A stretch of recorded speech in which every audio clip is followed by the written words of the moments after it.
Septième puissance économique mondiale, membre permanent du Conseil de sécurité, une force de dissuasion nucléaire, une culture qui rayonne, un art de vivre envié. C'est la carte postale vendue aux quatre coins du globe. Une France de luxe, de gastronomie, d'insouciance. C'est l'image d'une France éternelle, prospère. Mais cette France-là n'est plus qu'une façade, une vitrine qui se fissure de plus en plus. Aujourd'hui, on ne va pas parler de la tour Eiffel, on va regarder ce qui se cache derrière le décor, car pour des millions de Français, le décalage est devenu insupportable. Derrière le vernis pour touristes se cache une réalité que les chiffres et pas les brochures racontent froidement. Alors, pourquoi ce sentiment de déclassement n'a-t-il jamais été aussi fort? Pourquoi, sondage après sondage, une écrasante majorité de Français pense que le pays fonce droit vers une crise majeure de sa dette? Pourquoi a-t-on l'impression de vivre dans une nation riche, mais avec un État pauvre, où chaque jour qui passe semble fragiliser un peu plus tout l'édifice? Ce paradoxe n'est pas qu'une simple impression. La chute, ou plutôt la lente érosion de la France, n'est pas un accident. C'est une crise au ralenti qui se déroule sous nos yeux, en trois actes. Dans cette vidéo, on ne va pas jouer les prophètes de malheur. On va déconstruire la mécanique, comprendre ce qui a pu transformer une puissance mondiale en un château de cartes. Acte 1. Les fissures dans le présent. Pour saisir l'ampleur du problème, il faut d'abord regarder les fissures bien visibles, celles qui lézardent les murs de notre quotidien. Elles se manifestent sur trois fronts. Une dette colossale qui paralyse notre avenir, des services publics qui craquent et une société qui se fracture.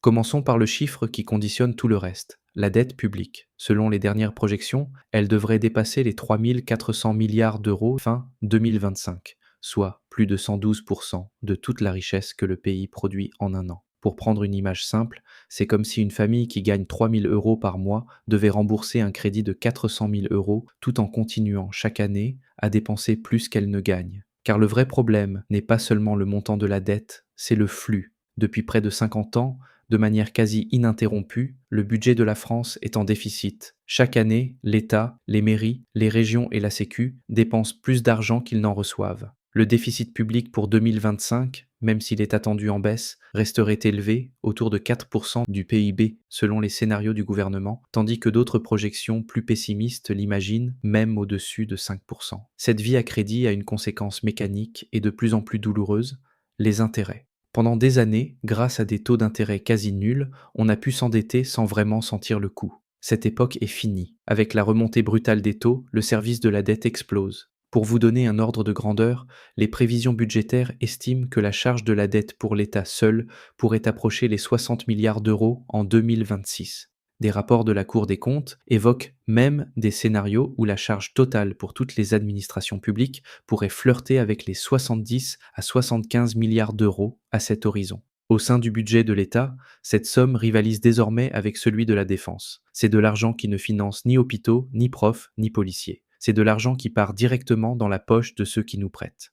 Cette pression financière a un impact direct sur ce qui faisait la fierté du modèle français, ses services publics. Quand une part toujours plus grande du gâteau est dévorée par les intérêts de la dette, les choix deviennent de plus en plus brutaux. L'hôpital public en est l'exemple le plus criant. Les urgences qui débordent, le manque de personnel, les rendez-vous chez un spécialiste qui prennent des mois. Ce n'est pas une caricature, c'est le quotidien. Bien sûr, l'État a injecté de l'argent et a même repris une partie de la dette des hôpitaux. Mais ces sommes peinent à compenser des décennies de sous-investissement face à des coûts qui explosent. Même chose pour l'éducation nationale, avec ses classes surchargées et ses profs de plus en plus difficiles à recruter. Ou pour la justice, où il faut attendre des années pour qu'un jugement soit rendu, faute de personnel. L'équation est simple et cruelle. Un État surendetté perd sa liberté d'action. Il est forcé de couper, de gratter les fonds de tiroir, de rationaliser. Et petit à petit, la promesse d'un service public de qualité pour tous, partout, s'effrite. Le château de cartes commence à trembler pour de bon. Le dernier symptôme, le plus profond, c'est la fracture sociale. Elle se nourrit des deux premiers. D'un côté, un pouvoir d'achat qui stagne pour beaucoup, grignoté par l'inflation et les impôts. De l'autre, des services publics qui reculent et ne jouent plus leur rôle d'amortisseur. Le résultat? Un sentiment de déclassement généralisé. L'idée que le travail ne paie plus assez pour vivre bien et espérer mieux pour ses enfants. Cette angoisse est renforcée par une inégalité qui change de visage, l'inégalité de patrimoine. Les études de l'INSEE sont saisissantes. Les 10% des ménages les plus riches possèdent près de la moitié du patrimoine total, tandis que la moitié la moins riche de la population n'en détient que 7%. Cet écart n'est pas qu'une statistique, il se vit au quotidien. Il dessine une France à deux vitesses. D'un côté, ceux qui possèdent le capital, immobilier, actions, qui s'est envolé, les protégeant de l'inflation. De l'autre, ceux qui n'ont que leur travail et leur livret A, et qui voient leur niveau de vie faire du surplace. C'est une fracture entre les grandes métropoles et le reste du pays, entre ceux qui héritent et ceux qui partent de rien. Des travaux de recherche ont même montré que cet écart se retrouve dans l'espérance de vie en bonne santé. Un ouvrier vivra sa retraite en moins bonne santé et moins longtemps qu'un cadre. C'est la double peine, une vie de travail plus dure pour une retraite plus courte et plus difficile. Voilà le tableau. Un État paralysé, des services publics qui craquent et une société fracturée. Mais ces fissures ne sont pas apparues par magie. Elles sont le résultat de choix, de renoncements, d'habitudes prises il y a bien longtemps. C'est le deuxième acte de notre histoire. Acte 2, aux origines de la crise. Pour comprendre pourquoi le château de cartes est si fragile, il faut remonter le temps. Deux phénomènes expliquent en grande partie la situation. Le choix d'un endettement permanent et notre lent décrochage économique. Après les chocs pétroliers des années 70, la croissance a ralenti. Mais au lieu d'ajuster notre modèle, la France a fait un choix politique majeur partagé par tous les gouvernements. Continuer à financer notre généreux État-providence, non plus par la croissance, mais par la dette. L'analogie de la famille est parfaite ici. S'endetter pour acheter sa maison, c'est investir. C'est la bonne dette. Mais s'endetter pour payer ses courses et ses factures, c'est la voie directe vers les problèmes. Pendant près de 50 ans, la France a de plus en plus financé ses dépenses de tous les jours par l'emprunt. Les dépenses sociales, retraite, santé, ont continué de grimper, déconnectées de la richesse réelle du pays. Plutôt que de faire des réformes difficiles, il a toujours été plus simple d'emprunter pour boucler les fins de mois. Le résultat est flagrant sur les graphiques. Le ratio de la dette publique, qui était autour de 20 à 25% du PIB au début des années 80, a entamé une ascension folle. Il a dépassé le fameux critère de Maastricht des 60% à la fin des années 90, un plafond sous lequel nous ne sommes jamais repassés pour exploser après la crise de 2008 et dépasser les 110% aujourd'hui. La dette a nourri la dette dans un cercle vicieux qui n'a jamais été brisé. Ce choix de l'endettement aurait pu être moins grave si notre économie avait été florissante. Mais en même temps, la France a connu un profond décrochage industriel. La comparaison avec l'Allemagne fait mal, mais elle est éclairante.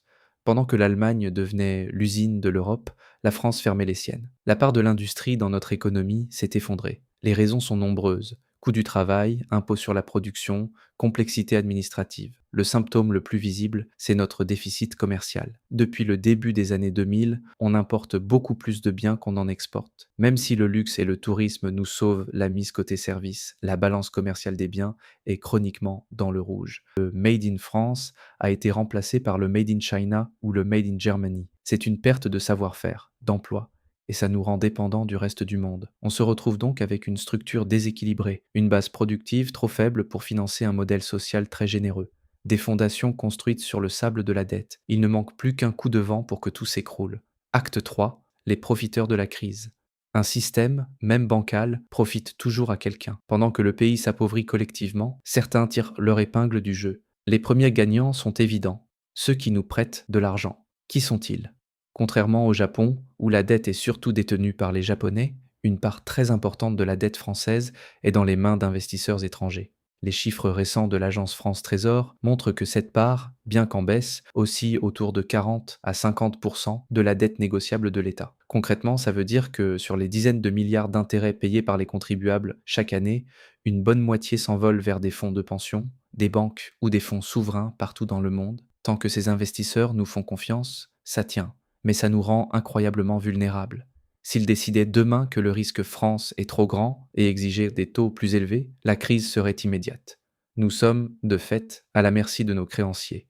Un autre profiteur, plus subtil, c'est l'inflation. Pour un acteur surendetté comme l'État, l'inflation peut sembler être une bonne nouvelle. Pourquoi ? Parce qu'on rembourse la vieille dette avec de l'argent qui a perdu de sa valeur. L'inflation grignote donc le poids de la dette passée. En plus, elle gonfle les recettes de TVA sans avoir à augmenter les impôts. Mais c'est une arme à double tranchant, car si l'inflation soulage un peu sur la dette ancienne, elle fait exploser le coût de la dette future.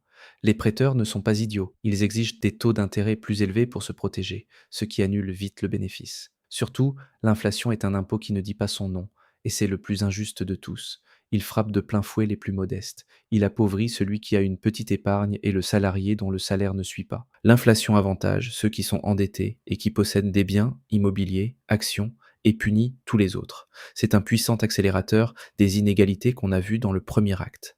L'exode des talents, le vote avec les pieds. Enfin, le dernier enjeu, le plus inquiétant pour l'avenir, la fuite de nos forces vives.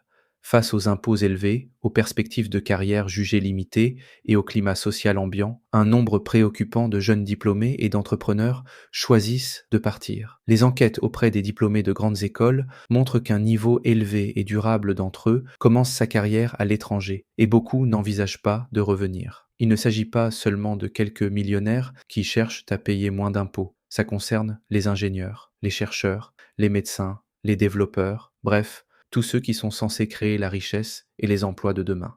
Pendant que la France peine à garder ses talents, d'autres pays leur déroulent le tapis rouge. Chaque talent qui part, c'est une perte sèche, une éducation payée par nous tous qui profitera à un autre pays, un potentiel de croissance et d'impôts qui s'envole. C'est peut-être la carte la plus importante qu'on retire du château, le rendant encore plus instable. Nous avons vu les 3 actes de cette crise au ralenti. Acte 1, un diagnostic inquiétant, un État étranglé par sa dette, des services publics à bout de souffle et une société fracturée. Acte 2, des causes profondes. Près de 50 ans de vie à crédit et un moteur industriel qui s'est éteint. Acte 3, des menaces critiques, un transfert de richesses vers nos créanciers, une inflation qui divise et des talents qui s'en vont. Le château de cartes est toujours debout. La France reste un pays avec des atouts formidables, mais l'édifice est exposé à de multiples vents contraires, une nouvelle crise économique, une flambée des taux d'intérêt, une perte de confiance des investisseurs, n'importe lequel de ces souffles pourrait être celui de trop. Le but, ici, n'est pas de faire peur, mais de poser un diagnostic lucide. Car la première étape pour résoudre un problème, c'est de le comprendre. Comprendre que la situation actuelle n'est pas une fatalité, mais la conséquence de nos choix collectifs. Ce n'est qu'en prenant conscience de la fragilité de la structure qu'on pourra, peut-être, exiger et prendre les décisions courageuses pour renforcer les fondations, avant qu'il ne soit trop tard.